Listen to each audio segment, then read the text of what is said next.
En avril 2011, à Nantes, une affaire glaçante a secoué toute la France. La disparition de la famille Dupont de Ligonnès. Xavier, le père de famille, son épouse Agnès et leurs 4 enfants, Arthur, Thomas, Anne et Benoît, vivaient une vie apparemment sans histoire. Mais derrière cette façade, un drame terrible se préparait. Tout commence lorsque des proches s'inquiètent de ne plus avoir de nouvelles. La famille semble avoir quitté la maison précipitamment, mais certains détails intriguent. Les volets sont clos et le courrier s'accumule. Quelques jours plus tard, la police perquisitionne le domicile et découvre une scène qui restera gravée dans les mémoires. Dans le jardin, sous la terrasse, les corps d'Agnès et des 4 enfants sont retrouvés enterrés, enveloppés dans des draps.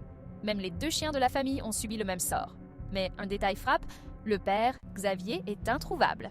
Les enquêteurs découvrent rapidement que tout avait été méticuleusement préparé. Xavier avait acheté du ciment, une pelle et des sacs quelques jours avant les faits. Il avait aussi envoyé des lettres aux proches, expliquant que la famille y partait s'installer aux États-Unis pour un programme secret du FBI. Mais cette version était un mensonge pour gagner du temps. Xavier a été aperçu pour la dernière fois dans le sud de la France, à Roquebrune-sur-Argent, où il a quitté un hôtel. Depuis, plus aucune trace. Malgré des recherches internationales et des signalements, il reste introuvable. Pourquoi ce père de famille aurait-il fait cela ? L'enquête révèle qu'il était surendetté et semblait obsédé par une vision apocalyptique de la vie. Certains pensent qu'il a planifié ce drame pour sauver sa famille, tandis que d'autres croient qu'il a fui pour refaire sa vie. Aujourd'hui encore, ce mystère reste non résolu. Xavier Dupont de Ligonnès est-il toujours en vie, caché quelque part ?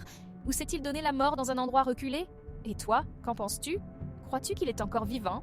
Partage ton avis en commentaire et dis-moi si tu veux que je te raconte d'autres histoires aussi mystérieuses. N'oublie pas de liker et de t'abonner pour ne rien manquer.